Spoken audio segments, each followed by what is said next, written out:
Everyone. My name is Brian Pitchman. I am the Director of Strategic Innovation at the Evolve Project. What essentially I do is I help libraries and educational institutions build makerspaces, fab labs, and touch on like leadership, security, and project management. So today what our webinar is going to focus on is basic project management basics. At any point, if you have questions or things you want to ask, feel free to do so in the chat or the question and answer polling area. I'm totally okay with interruptions, so feel free to interject and ask something if you have a question. I always like to joke with people, and when I introduce project management concepts, it's always like herding kittens, especially if you have a whole bunch of either employees, coworkers, vendors, etc. that you're working with, a lot of moving parts. It's like making a whole bunch of cats do exactly what you're trying to tell them to do. So today's focus is, how can we build a well-defined project management plan? A lot of what we're going to touch on and focus on is tools and tricks to help you stay on task, some basic methodology to keep you in line and in focus, to basically make sure you have a successful project launch, whatever that could be. It could be a project of you want to reorganize your garage, or it could be a project of I'm rolling out a new website. And so we can apply these components and methodologies to almost anything that you want to keep focused on and in check. Another fun thing, if any of us remember those group projects back in the day when we were in school, what kind of projects are you working on? You always have people that fit into these buckets. Someone that does a lot of the work, some people that disappear. And so it's always fun to make a few laughs and jokes along the way.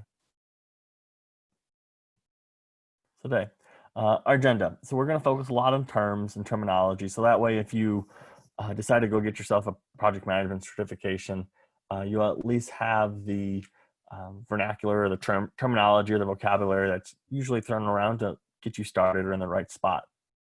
If you're not a project manager, that's perfectly okay. This is more of a introductory, where can you go and what kind of tools do you need?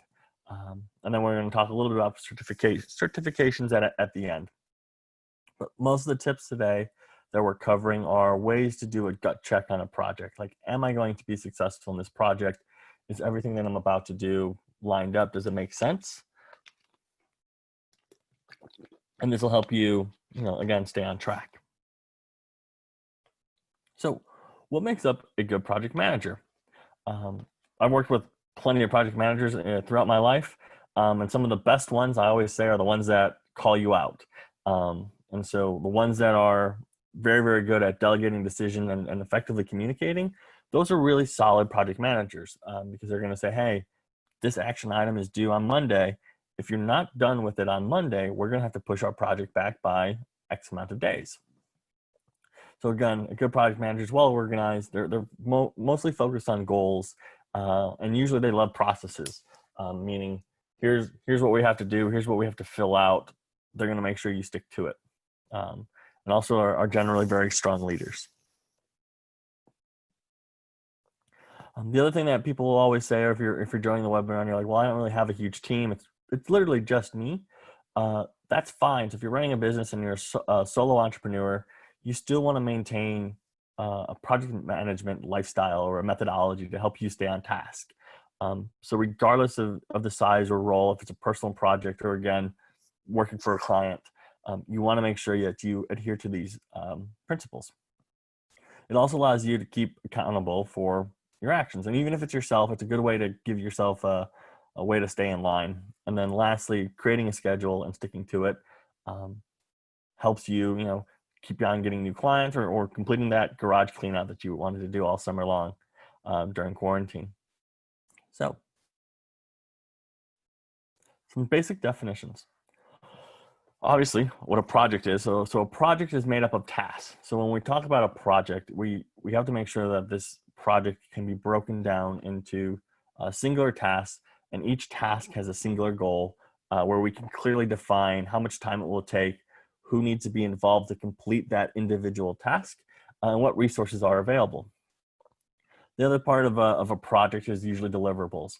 And so you'll have multiple deliverables along the way. And deliverables are essentially the results or the outcomes of parts of the project. So a series of tasks may lead to a deliverable.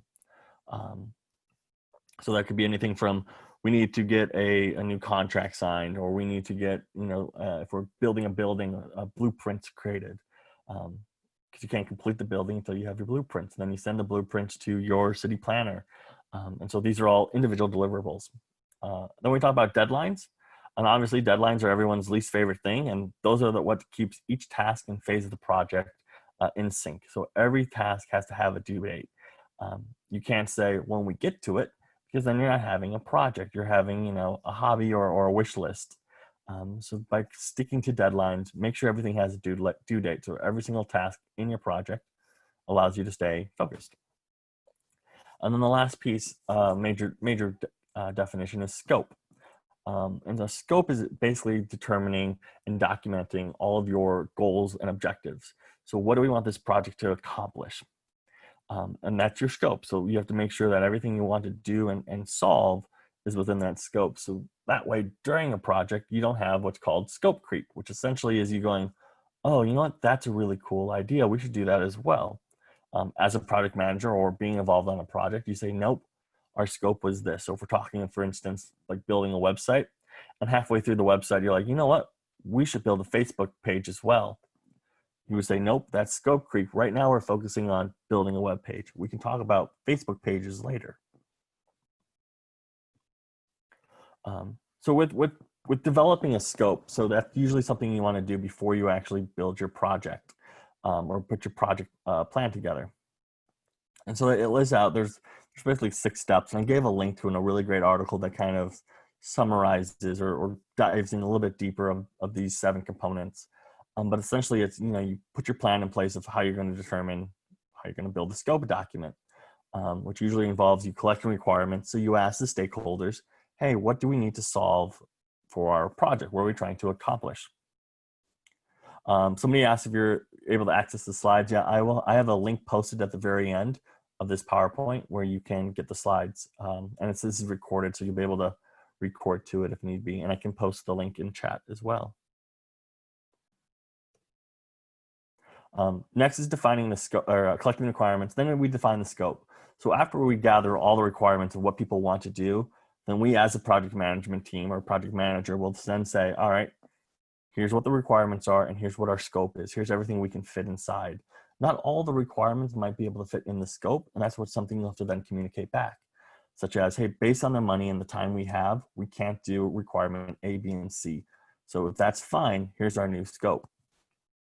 Then you do what's called creating WBSs, which essentially, and I'll show you some slides what that is. But it's basically a workflow to allow you to figure out where your work buckets are. And then you validate your scope. So hey, does the requirements we have now, are they within that scope? Can we measure it and then control it? So one of a good document to understand, it's called the Project Management Golden Triangle. And in essence, they say that a project is made up of quality, cost, and schedule. And as you adjust these things, if you want your project to be faster, you're going to have to sacrifice quality, or you might have to increase the cost. Essentially, you want to keep this triangle in formation. So regardless of the method you use to manage a project, understanding this is pretty important.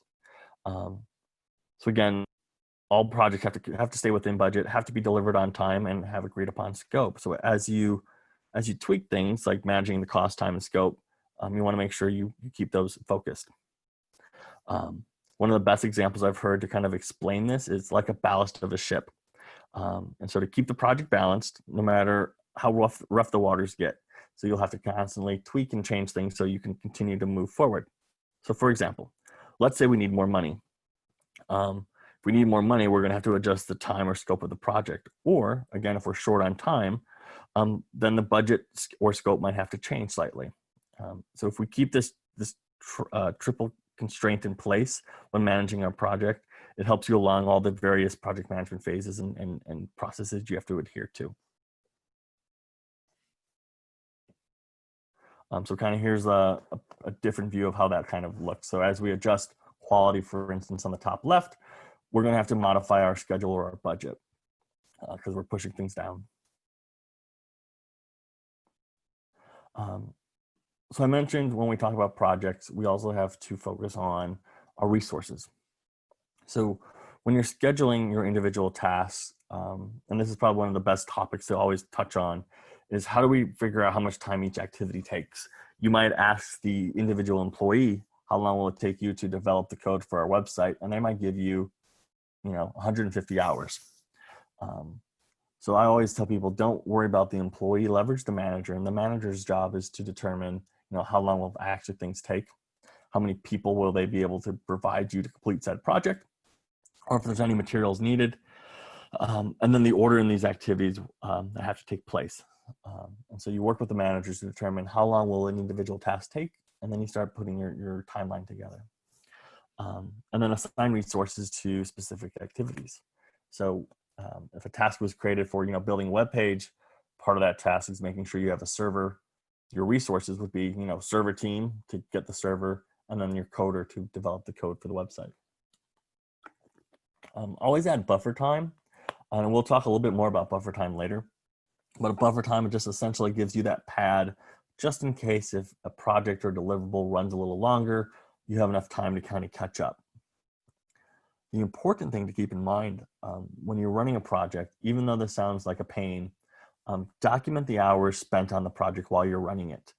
So that allows you to benchmark for future projects. So going back to our website example, if our developer says it takes them 150 hours to build a website, but actually it took him 100, we kind of know that individual overestimates. So for future projects, we might say it'll take 100 to 150 hours. Or conversely, if it took them 250 hours to develop the website, now we know, all right, to build a website when this individual is working on it, it will actually take longer. So now we know how much time to bake into the project. So benchmark it. Have everyone log like timesheets almost of how long they spent on each component of a project. So that way, for future iterations, you know where to look. This is also very useful when you have one resource that can do a task in an X amount of time. But then that you find out that resource is actually very, very efficient and they can do things faster. Now you know what resource to use for future projects. So a tool that helps you track time, there's a product called Workfront. And this is essentially what it looks like. So if you were to develop a project plan, you would put your individual tasks inside of Workfront. And then every day of the week, people would log in, punch in how many hours they worked, and then you can get a pretty fancy report of how many individuals are working on a project or a part of the project.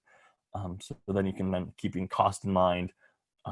Workfront is not an open source software, unfortunately. I've tried to find open source alternatives. There really isn't anything as robust as Workfront, but there are open source versions of it out there. They're just not as reporting wise as accurate or as detailed. So back to estimating time accurately, understanding your requirements. So when we do our business requirement analysis, it's basically in which we interview and document everyone's priorities and how much time they think a project will take.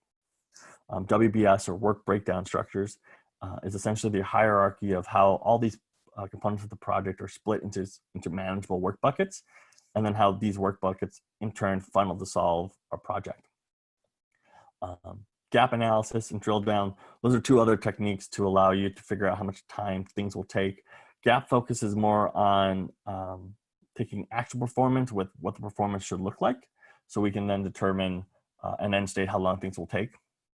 And then drill down is a little bit more time consuming, where you will write down the problem basically with a blank sheet of paper, write down the problems on one page, and on the other half of the page, write down the components to solve that issue.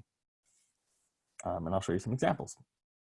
So gap analysis, it's essentially a worksheet you would fill out, and during an interview process where you're asking either a manager or a subset of employees how long a task may take, this is how you would understand it. And this helps you keep a frame of mind when you're asking questions.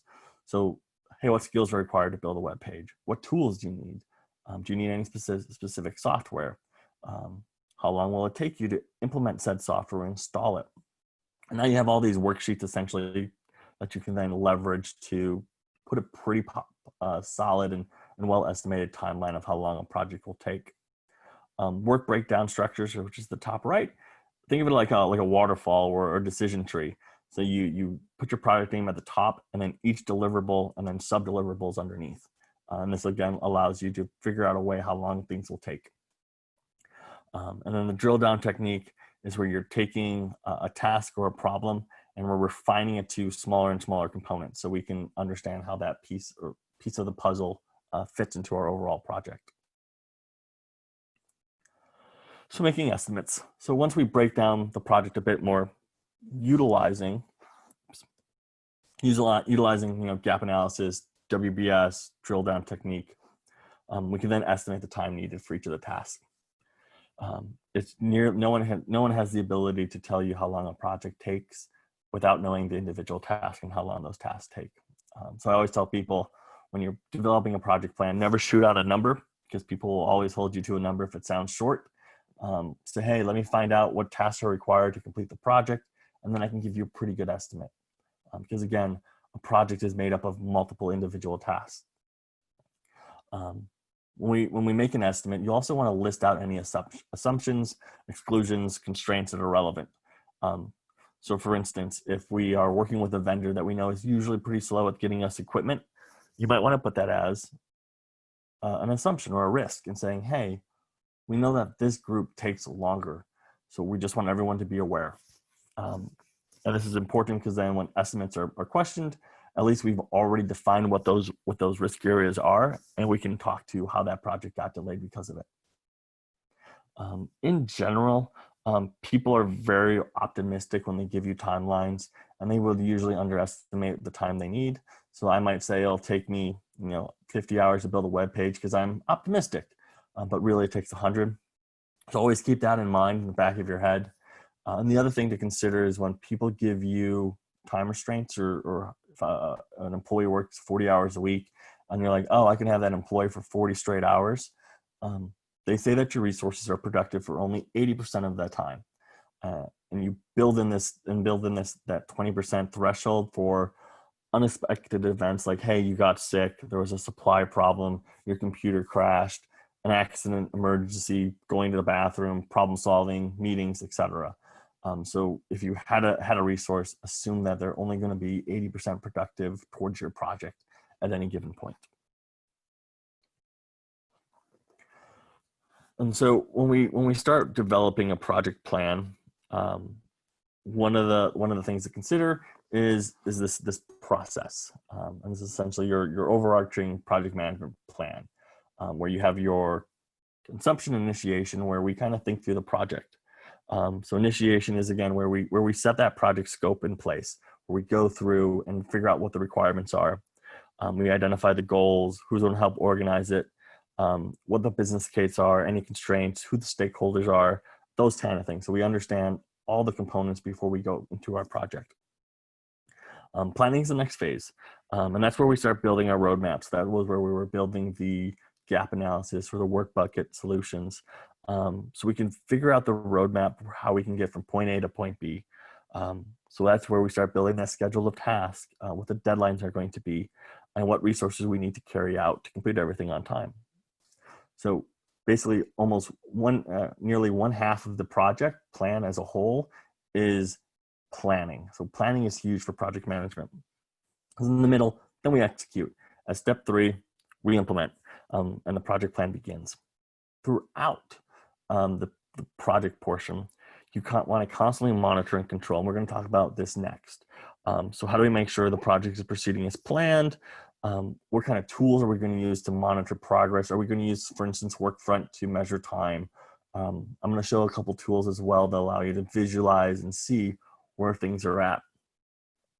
And if the project isn't going as planned during this control and performance phase, what are you going to do to resolve the issues before they become bigger problems? And then lastly, once you think the project is done, the project are never actually complete. The project might be complete, but the project plan is not.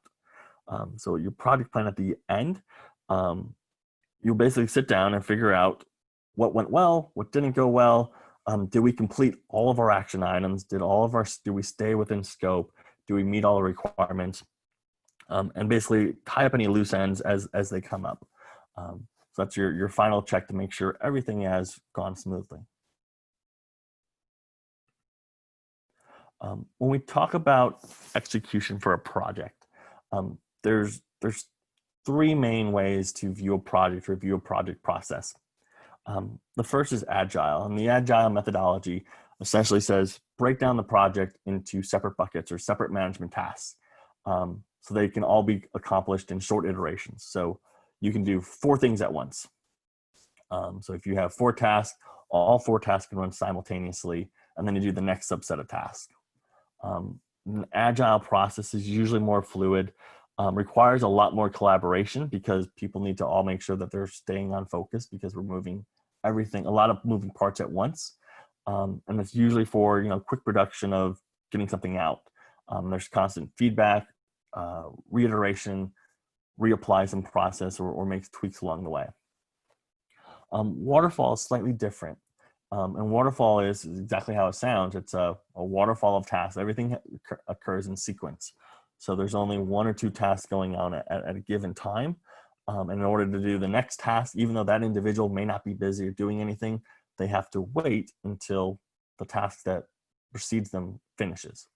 So this works really well when all the tasks are predetermined and there's not a lot of need of discussing between teams. Like everyone knows their own role. When person A is finished, then person B picks up. When person B is done, you go to C. And then the other one that's fairly popular in picking up speed as a methodology is the Six Sigma practice. And it's more of a not necessarily a project methodology, it's a business methodology that focuses more on how do we improve a process by reducing waste, eliminating errors, and making sure our customers are happy. So it's all data driven. So whereas before when we talked about you interview your manager, the managers of different teams, asking them, hey, what kind of requirements do we need for the project? What should stay in scope? Every decision's made that's in a Six Sigma methodology has to be determined by data. So you can't do anything unless you prove it's important by showing the data exists. So for instance, if someone says, we want to build a web page, and we're going to follow the Six Sigma methodology, you would go, well, why do we need a new web page? And they could say, well, people say they don't like our website. If there's no way to show a survey result of people don't like the website, you don't implement a brand new website. Instead, you build a survey, you start surveying your users. What don't you like about the website? What things would you like to change about the website? So I know it's kind of abstract in a sense, but Six Sigma is more about getting the data, and all the decisions you do are from feedback of some kind, whether that's an employee or external or a client. And then you implement those. Basically make sure you don't do a project that isn't necessary, and you do only projects that help with your business. You can get certified in Six Sigma as well, and it's highly recommended. You can take like an online class where you can just read the books that are out there, and then take a workshop essentially where you have a project, they walk you through completing the project, and then afterwards you get your certification. Regardless, it's a really good tool set and mindset to have, because it's talking more about data and ROI. To kind of compare Agile and Waterfall, here's what those two look like. So again, Agile is a constant moving structure. We have multiple tasks running in tandem, and we continually cycle through the task list.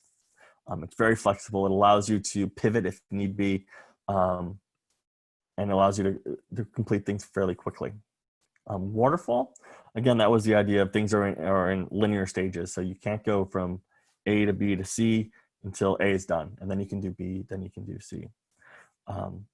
Waterfall usually requires a lot more project management involvement because, again, person B can't start until A is done, and that project manager makes sure that person A finishes in time.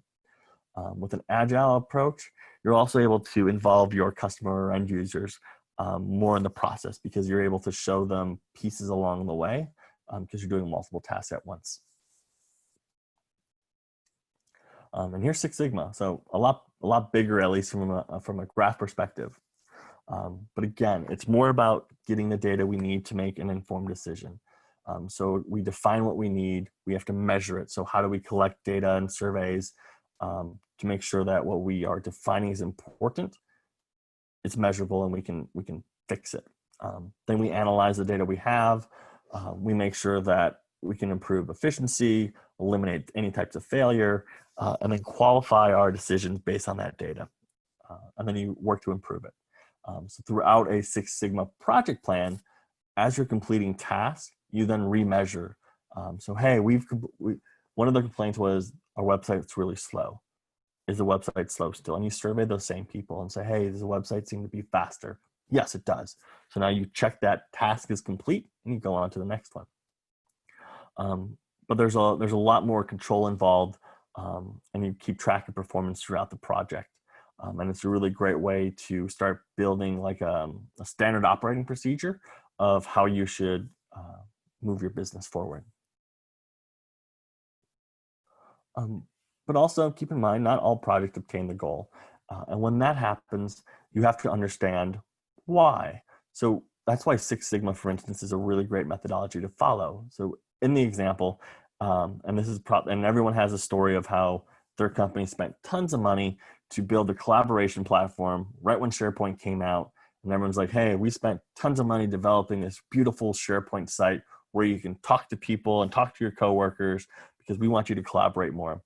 And almost every single SharePoint team I've been ever part of, or every horror story I've heard, it never actually solves the problem of collaboration. So when we talk about a project, for instance, if the project is solve collaboration, we want to find out why they aren't collaborating and then build a project around why they aren't, instead of just pushing a tool out. When we talk about a project focus, you typically projects either are for users or employees. If these projects that we're developing impact one of these parties, you want to make sure you put the emphasis on the entire experience. So if we're rolling out a new piece of software, make sure we put training inside that project plan. Make sure we properly onboard. We announce the project instead of employees waking up one day with the calendar invite saying, hey, we have a new software installed on everyone's computer. We're going to show you how to use it now. Make sure you announce that you're going to be doing these components of the project well in advance. Because as they say, no one likes surprise. So over communicate to your end users or impacted parties is very important. And that will help you get in front of any issues or rumor mills. I was on a project once where we did everything cloak and dagger almost, where we kept it with a small group, and then people started assuming what we were working on, or we're going to change something that we weren't going to change. So we had to dial back and invite them into our planning sessions to show, no, we're not some evil empire going to change the way you do your job. We're improving it, and here's how we're going to improve it. And then the other piece to keep in mind when you're working on a project, have a central location for information. Don't have files scattered across OneDrive, Google Drive, a SharePoint site, Slack, Facebook, or in an email thread. Choose one spot to have all your documents. So if you're sharing documents back and forth, I always tell people don't share a physical document back and forth because there's no revision control. Put it on OneDrive, put it on Google Drive, so that way if you update the document and someone else wants to update the document, at least we know the most up-to-date is whatever's on that website. And I'll show a little bit more tools on that in a moment. When we talk about online collaboration, one of my favorite tools to utilize is Slack. So if you've never used Slack before and you have a decent sized team and you're working across multiple projects, and if you open up your email box and you have 40 different emails from 10 different projects, it's impossible to keep up with. So I always recommend people to use Slack, and you can put projects or put teams into what's called channels, and you can keep conversations relatively flowing. And there's lots of really great integrations as well. So you can integrate into, and we'll talk about project management tools in a bit, but you can integrate some project management components into Slack. You can integrate social media into Slack, but lots of ways to communicate and message people. So for me, I use Slack for external partners. So whenever I do a conference and I have external team members participating in said conference, I will invite them into my Slack channel, and we're able to communicate all as a team or all as a group without having to do email tag or something like that. As I mentioned earlier, lots of really great integrations with Slack. It can integrate with your ticketing system. It can integrate with polls. Tons of really great features and tool sets. And I mentioned before, you can collaborate with people from outside your company, where they can view message history, access files that you're sharing. So if you're working with a vendor, for instance, you can pump in that vendor into your specific Slack channel and allow them to communicate, share files, view files, edit, etc. I also use Slack a lot. Even personally, I have my own little dedicated Slack channel for my own business where I use it to keep track of what I'm working on. So for instance, I use emojis to do so. So if I'm building a presentation, I will have to put it on my calendar and create it. So if someone says, hey, Brian, can you do a workshop? Yep, I can. I throw in Slack really quick what the workshop is. And then when I put it on my calendar, I put the calendar emoji. When I create the PowerPoint, I add the paper, the save disk. And this allows me to stay focused and on task. There's other tools like Teams, but either way, if you're using Teams or Slack, it allows for that single location of information. You can create these channels or work streams to keep things in sync. You can run polls, it can help coordinate meetings, and you can push out updates a lot faster with a proper collaboration tool. A little sidebar about what a good project plan looks like. A good project plan has answers. So it has your project goals and your outcomes. An acronym for a good project plan is it's SMART. And that stands for specific. So there's no guesswork involved or trying to figure out what something means. It's very specific in its nature. It gives you the exact details. There shouldn't be any questions. You can measure it. It's attainable. So for instance, I can't build a project plan saying, I'm going to build a rocket in my backyard, because that's not attainable for me. I'm not going to have the skill set to do so, nor I think legally I'm not allowed to build a rocket in my backyard. And then relevant, is it relevant to the business? Is it relevant to the cause? And a project has to be time-based. You can't have a project with we get to it when we get to it, because then it's not a project. And the other piece is identifying risk and potential problem areas. So at the bottom left is a risk matrix. It lets you understand the likelihood of something occurring and the impact of it. So if it does occur, how bad will it be? And this lets you understand when you figure out where your risks are, where your issues may come up, you place it on this chart and you understand kind of where to look out. And the other thing is your must have, should have, could have, and won't haves. So when you're determining your project, you put things into these buckets. So you put MO if it's must have, like we have to have this, and won't have because it doesn't actually provide value or doesn't make your project better. I mentioned this slightly earlier, but I want to dig into it a little bit more, is setting expectations and sharing them. So again, always the clarity of risk and expectations helps avoid disappointment. So let people know, hey, we have a vendor that's tremendously slow at getting us computer parts. So we're going to ask them now for the computer parts, and they say they're going to get it to us by August 31st, but in our experience, they're usually a week late. So we're going to add a week to our timeline, but they still may be delayed, just so everyone knows. So by doing that, you set the proper expectations and people will understand, especially if you're working with a client, what to expect. I mentioned earlier about the collaboration documents. So here's what Google Drive looks like. What I like Google Drive's document management system a lot better than OneDrive, primarily because I can, in real time, both you can edit in real time, but with OneDrive, you can assign parts of a document to someone. So you can highlight a section that says, hey, Brian, fix this section, doesn't make sense. And then I would get a notification that says, you need to fix this part. I would go to my Google Drive. I can see what's highlighted with my name on it. And then I can click resolve when I'm complete. And so it allows you to a really solid workflow to collaborate with everyone. What some people will do is they'll color code everyone's contribution so everyone knows who's what color while their things are being edited. And you can track changes that way. And the revision history, so let's say someone goes in and deletes everything by mistake. You can look at Google Drive's revision history to roll things back or see what was tweaked along the way. With OneDrive, that feature isn't inherent. You actually need to enable it, at least last time I checked. So if you were worried about people going in and editing stuff and you not being able to undo it, what you'll have to do is you go into the document settings portion. There's a version setting area you would then click on, and then you have to check a box that says how far back to keep revisions of the document. So then if something occurs, you can go back in time, as it were, and recover it. A few tricks. So with project management or project planning in general, you do what's called meetings, and those are everyone's favorite things, is what I always tell people. Here's really simple tricks to stay on focus with meetings. The first one, it's a really silly phrase to say it out loud, but it's called parking lot. So if someone starts getting into the weeds about one very tiny specific piece of the agenda and it's starting to take up the entire meeting time, say, hey, let's parking lot that. You and you talk about that offline outside this meeting, and then come back for next time, and just give us what your opinion is or what your solve was.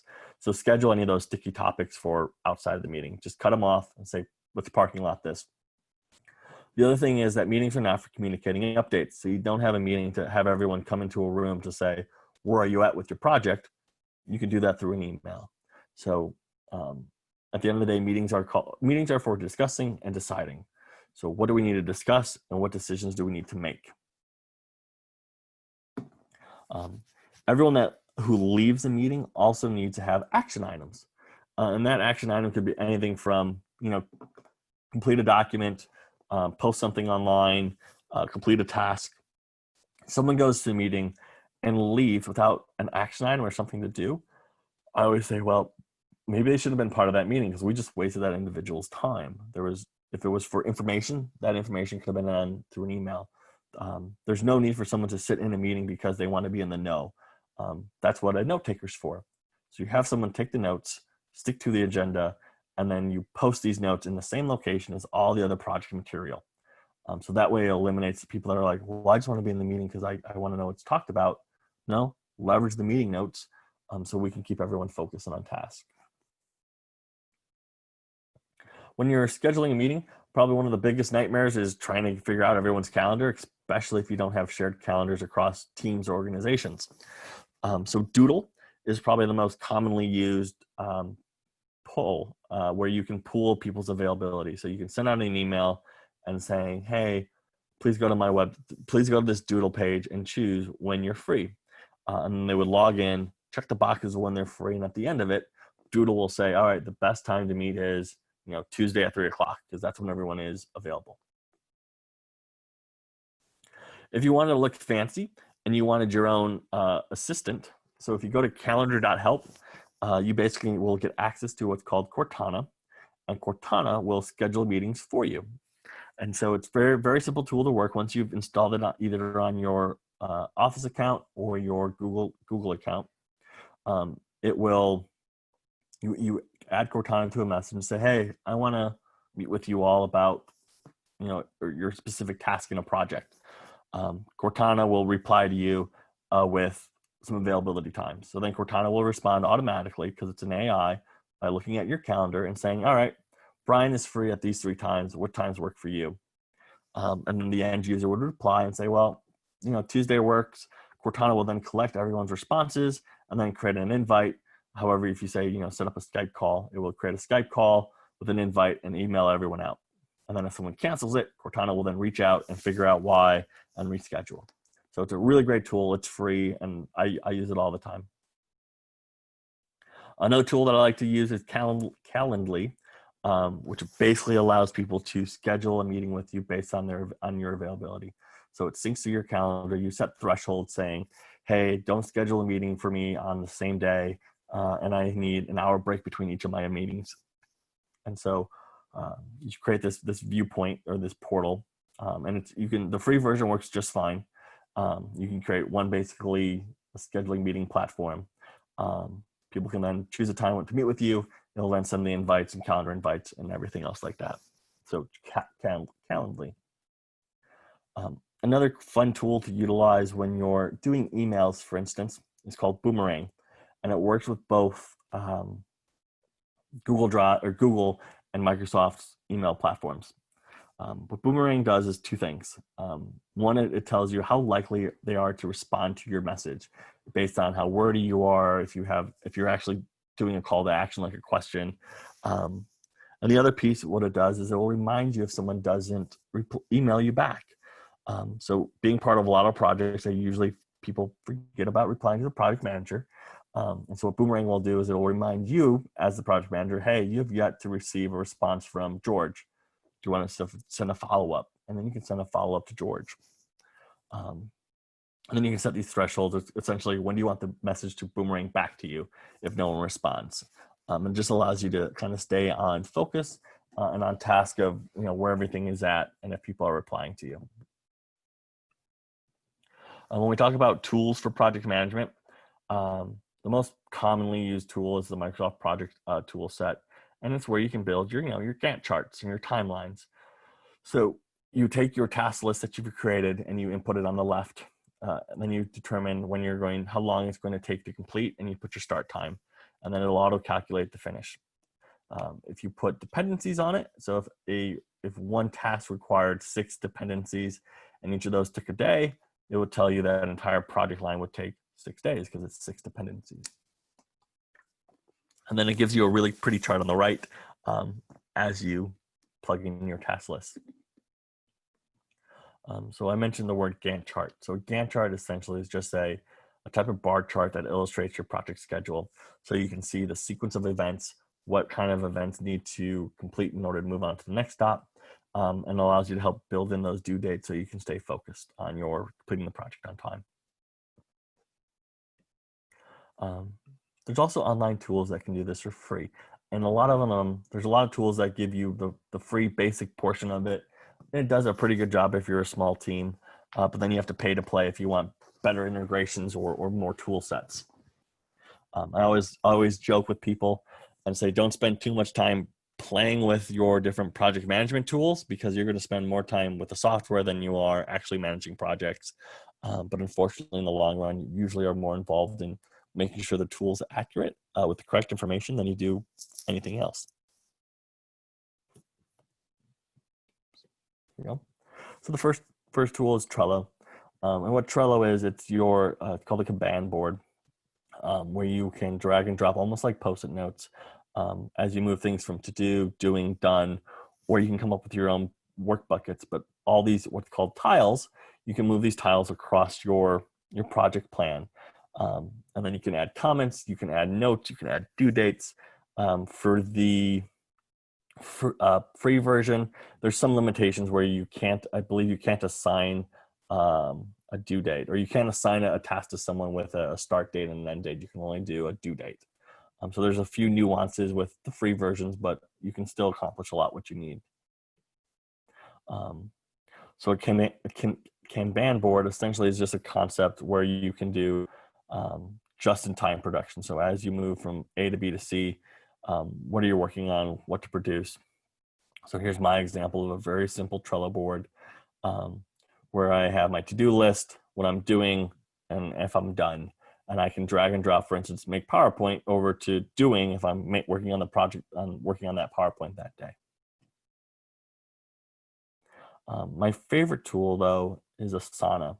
And Asana can do the Kanban board, but it can also build you a timeline. It can throw things into a calendar. And again, some of those extra features you have to pay to play for, but it's a lot better tool set. And it can integrate into Slack, which I like a lot too. So here's how you can have your timeline of your project. The free version allows you to assign it to someone and have a due date. So it's a very, very similar layout. I can still drag and drop things as I go through buckets. So that's Asana. I think I have a PowerPoint slide for the Slack. So here's the integration to Slack, which I really love. So one of the things that I always tell people to do is everyone hates having to have 7 tools to do their job. So Slack is really good at managing all those tools and letting you work the tools inside of Slack. So if I use Asana, I can assign a task to somebody and it will pop into Slack, and that individual can then reply to it. They can change the due date. They can add notes to a project without having to go to asana.com, logging in, figuring out where everything's at. you can do all these communication processes right through Slack, which is really nice. So how do you stay on task during projects? Do status emails, and so instead of having to pull a meeting together, do a quick status check. And again, if you really need to, because you have tighter deadlines, do a meeting then. But I always tell people status emails is the best. Shift resources when they're needed. So if there's a critical task that has to be completed because we're not going to finish on time, you say, hey, resources that can do this task, I need you to stop what you're doing and focus on this so we can get this completed. And the other piece is what's called the KPI. So understanding key performance indicators. And so these are, how can we measure our employee success or our team member success, and lets us know that we're on the right path.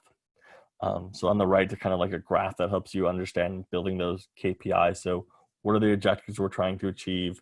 How do we measure that we're achieving them? Who should be involved in measuring this? So who's our stakeholders? What tool are we going to use? And then put a schedule in place so you can make sure what to do if you don't adhere to the deadlines. So here's some very simple project dashboards. You can go old school. So if you're a big fan of Excel and Microsoft PowerPoint, you can load up a table and then show that data. It won't be in real time, but at least you can do an end of the week board of where we're at with projects, how many bugs, for instance, for building a website, how many bugs do we have and who's working on what, how we're spending our money. Are we currently on track for completing on time? If you pay for a robust project management tool, on the right, you'll get access to something like this. So if you're logging time, for instance, on a project, you can compare estimated time with budgeted time, and then how much time is left on the project, and if you're using all of your resources appropriately, where you're at with your task and your projects, how many issues are coming up, like through a ticketing system integration. So building dashboards is useful. It allows you to gut check really fast, and there's easy ways and more complicated paid for ways.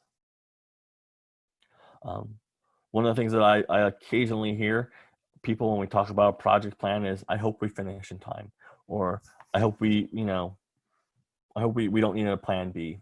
So I would say people, hope is not a strategy. What hope means is, so by example, I hope we can get the website done this weekend. That's a hope. You don't want to have that as a strategy. You want to plan instead. So plan is, if we want to launch by the weekend, A, B, and Z feature set might not be available if our goal is to have it done by this weekend. Or if we're talking about 3D printing, I pray to God our 3D printer is going to work for our 3D printing program. Your plan would be, if our printer doesn't work, we need to borrow one from somebody. So essentially, every project plan needs an A and a B plan. So every A plan needs a B plan with the resources ready if we need.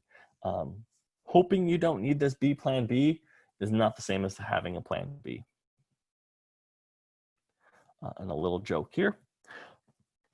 So when people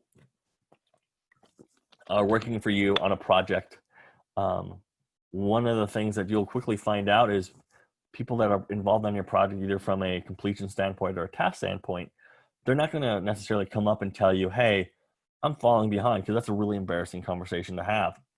And at the end of the day, the success of the project isn't really on them, it's on you as the project manager. So you always want to make sure you put your your feet forward and reach out to those people saying, hey, where are you at with the project? Do we need help? Do you need resources? Do we have the right skill set involved? And can we complete this on time? And then lastly, that last step of our project plan is, our end of the project activities. So collecting and measuring and archiving everything we worked on. So did we, sorry about that. So do we measure everything appropriately? Put all the documents that we have utilized and shared around into one folder, in a OneDrive, Google Drive, whatever you decide to be your shared drive. Make sure all those files are there. Measure it. Where we write in our time estimates, do we overestimate, underestimate? Because again, we want to leverage all this information for at the end of the project we use for future projects. Did we accomplish what we wanted to solve? And then survey people. It's always really great to survey and say, hey, did everything work well? Were you happy? If not, why? Was there something you think we missed? The other piece is, was there any surprises? Did anything show up in the middle of your project? We're like, wow, we overlooked that. Can't believe we overlooked this. Then you ask those hard questions of, why didn't we discover this while we were planning? Do we not have the right person involved to tell us we needed to do this? So you want to ask all those questions like in team to figure out what went well, what didn't go well, what can we do for the future? And then the last one is always thank people. If you don't thank the people part of your project, they're going to, even though it sounds silly, it's a very thank you, very simple to do, 2-letter word or a 2-word phrase. Thanking people, make sure that, you know, next time you do a project, they remember that you were considerate and you were appreciative. A couple other simple quick tips before we wrap up today. You always run into people that's unresponsive. So ask them, say, hey, is there another resource on the team that I can leverage because I really need to get this done? If you have a tight deadline, you may want to assess whether or not that resource is critical, and what can we do to diminish that impact. And again, with that plan A, plan B, plan for everything. Sometimes your best bet is to spend more time planning a project to make sure you have all your risks identified, all your objectives clearly laid out, because by doing it then instead of later, it's really hard to pivot during the middle of a project, but it's way easier to pivot before you start your project. Oops. And then last, I told you I would mention a couple certifications. So the PMP, which is your Project Management Professional Certification, it costs about $500 to take. And it's the one that's most recognized. It's an industry recognized certification. You throw that on your resume, you'll get project management jobs. The idea though is it's kind of difficult. So depending on how many years of a degree you have, you need to complete an X amount of hours. So if you have a 4-year degree, for instance, you need 4,500 hours of leading and directing projects. So you have to document how many projects were you part of and how long were those project hours, which 4,500 hours is quite a lot. The CAMP or CAPM, Certified Associate in Project Management, this one basically just demonstrates your understanding and the fundamentals knowledge and terminology of what a project plan is. So basically by participating in this webinar today, you are one step closer to getting your CAMP, because we've talked about a lot of the different tool sets that you need in order to understand what a project planning is or a project management is. The other thing is you either need a degree with 1,500 hours of experience, or you still need that experience bucket of doing a project, or over 23 hours of project management education before you sit down to take the exam. And the CPMP is your Certified Project Management Practitioner, which is a $200 exam, and that's more of a course for anyone that wants to just get hands-on experience in what project management is. And so those are your basic introductory level, or the bottom 2 of your introductory level certifications. So those are all, that's your getting started points. Hopefully you had fun, had a couple laughs. Feel free to always reach out to me either on Twitter or email. I'm more than happy to kind of share knowledge or share resources. If you wanted to dive deeper into something, I can send you literature on it. And as promised, the slides at the bottom, or I posted my link for my slides at the bottom. Someone mentioned, can you please revisit some of the online classes and portals are great for project management education? Yeah, there's a lot of those like Coursera, Stack Social are 2 websites that allow you to do some of those project planning education, all virtually, all online. Sometimes they're free. I always tell people if it's free, take a chance at it. If you're not sure, hey, I want to be a project manager, do I not want to be a project manager, take one of the free classes. While it might not be the greatest thing in the world, it'll at least open your eyes to what's available and what's out there. The worst case scenario is you drop out of the free course. Yeah, so Coursera, Stack Social, probably the most popular ones.